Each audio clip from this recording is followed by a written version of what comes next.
critically think. Can't you see just how cartoonishly unrealistic it actually is? That virtually all information that we receive from white sources about us are either consistently negative or consistently favors themselves over us.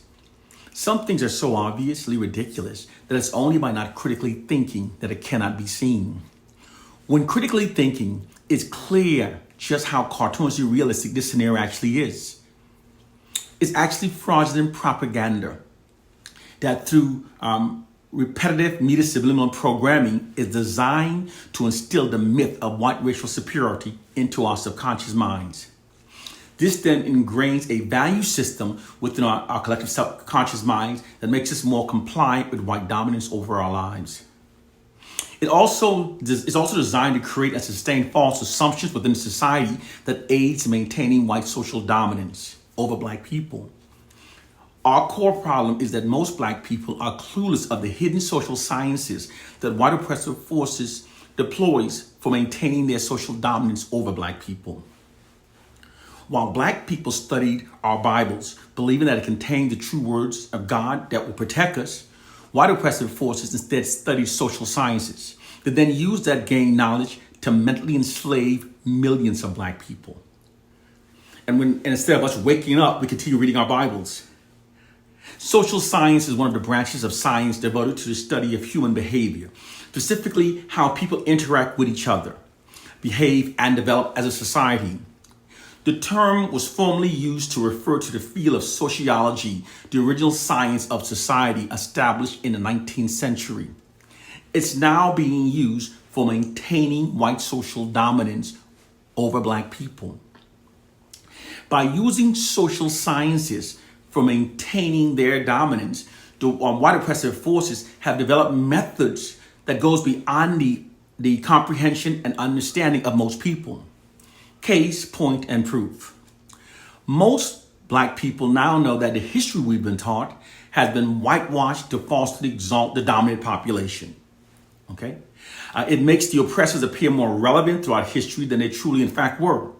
However, most people are totally unaware of the fact that the narratives that are systematically fed into our society are also whitewashed to falsely exalt the dominant society. The white society writes all the societal narratives, and they control all of the mainstream media images.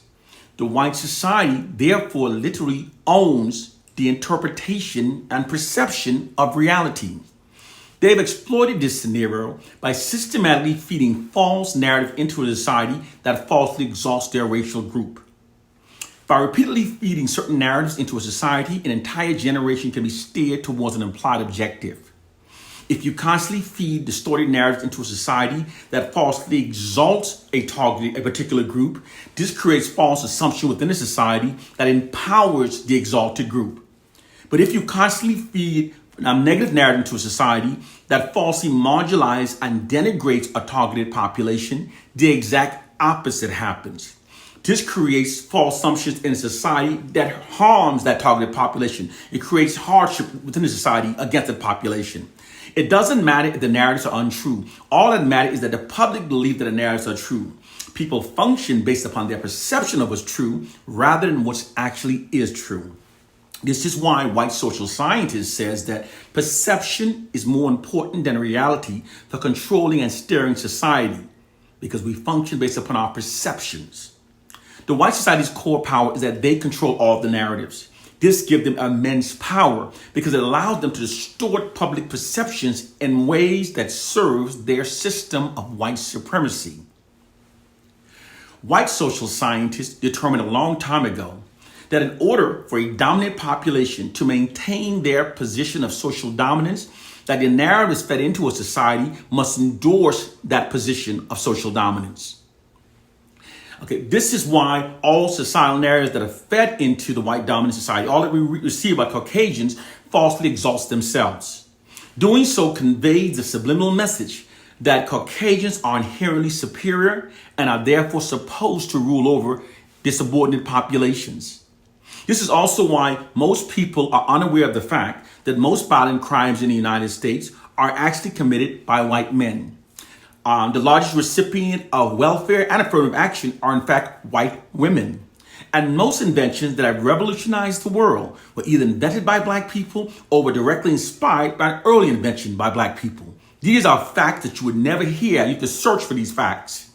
These facts are withheld from the public in order to sustain false assumptions within a society that aids in maintaining white social dominance over black people.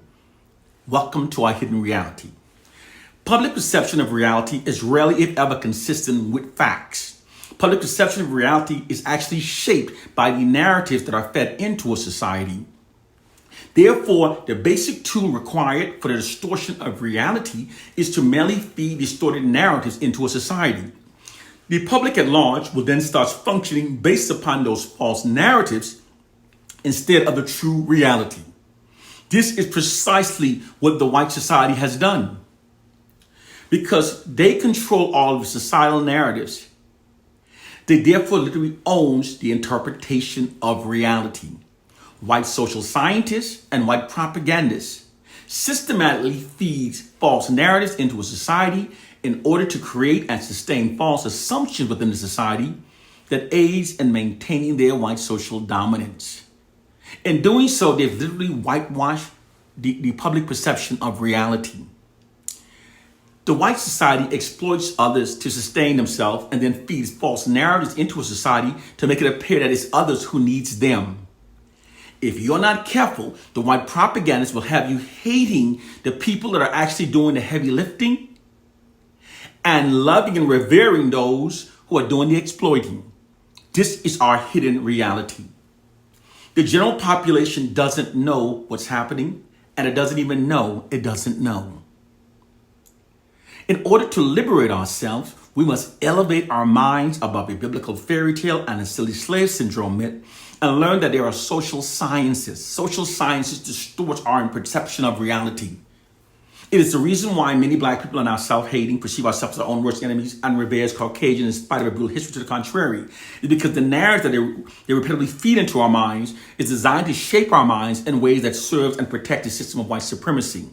We must elevate our minds if we're serious about liberation. If you're reading a Bible, you're not serious about liberation. If you're focusing on Willie Lynch, you're not serious about liberation. You have to study social sciences. You have to study propaganda, social engineering. You have to study who was Edward Bernays. You have to learn about the Tavistock Institute of Human Behavior. This is how you begin to elevate your mind to understand the truth of our condition.